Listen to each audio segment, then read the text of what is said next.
This is my textual analysis of the introductory cutscene to the game Metal Gear Solid 4 Guns of the Patriots. It's an action and stealth game that was released on the PlayStation 3 and it is the fourth game to be released under the Solid saga of the Metal Gear franchise. To begin, I will explain what a textual analysis is, and then I will analyse the mise-en-scène of the cutscene before moving on to the sounds. Then I will look at the structure of the game briefly before looking at the construction of the characters and the world in which we can see.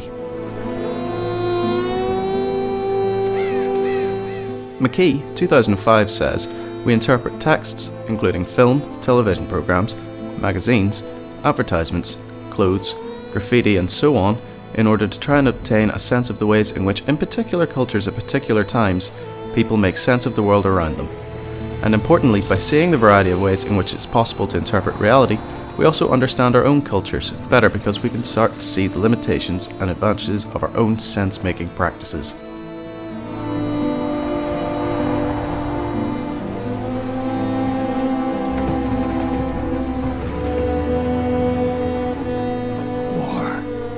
Has changed.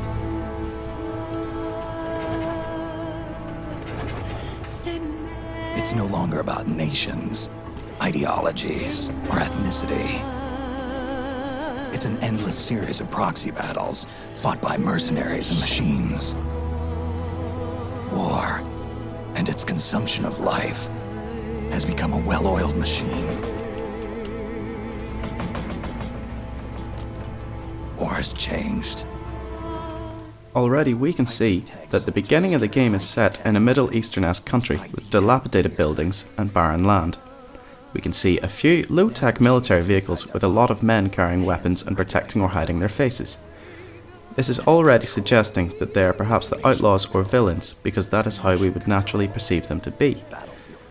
We perceive the people to be wearing the powerful military uniforms to be the good, but this is in fact not the case. Has changed. Now we can see more high-tech vehicles flying through the air just as a man is shot in front of the audience. And as this is an expansion on the series, most of the audience who purchased this game will know that the narrator and character in which the cutscene follows is in fact the protagonist, therefore making the stark contrast between the soldiers dressed as if they're insurgents against the evil high-tech military. War has changed. This is challenging what the audience perceive as normal understandings of war and good against bad. Becomes routine. Now I'm going to talk about the sound. This cutscene uses music that isn't digitalized or banned. It deviates away from the normal westernized feel of most games. It also uses clever sounds to emphasize the emptiness of the land before the protagonist reaches the battlefield. This is done with the sound of the crows squawking and the rumble of the trucks as they move across the ground. Then the protagonist's voice takes over and is above the sounds of the music and even the gunfire and violence as the soldiers dismount the truck. This, however, still does not take away from the feel of the game being set in a war zone, as it is complemented by the mise-en-scène. The music also challenges the audience to typical settings of games and common traits. The music is linear, but it is non-diegetic along with the protagonist's narration. The only diegetic sound used is the crows, the trucks, and the gunfire. It is not typical music to action games, but it is a piece of music that seems fitting to the environment in which the cutscene is taking place.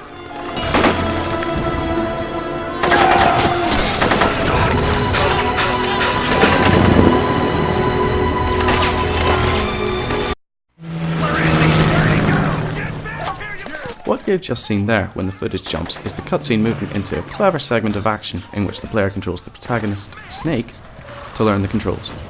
However, I have edited out this piece of gameplay. The game's construction allows you to move between cutscene and gameplay to give a cinematic and epic feel to an extremely complex storyline which spans over 50 years. The game is constructed into several acts, as if it were a book or play, but you get to submerge yourself into this story. This deviates from the standard layout of most games in which we commonly perceive to have a simple goal that you have to achieve.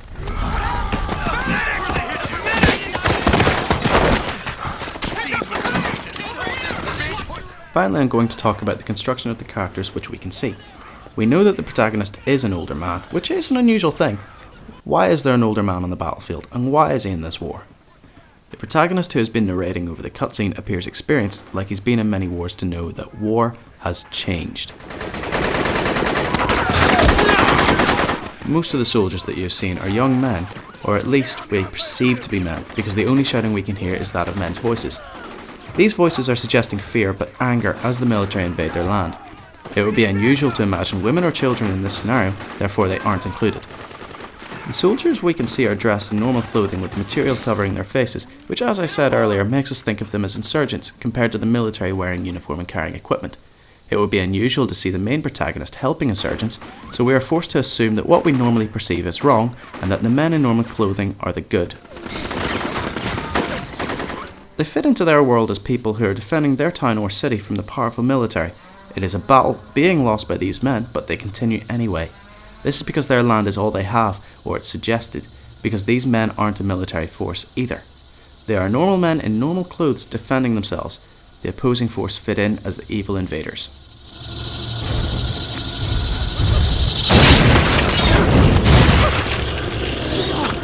This is my textual analysis of the introductory cutscene to Metal Gear Solid 4: Guns of the Patriots.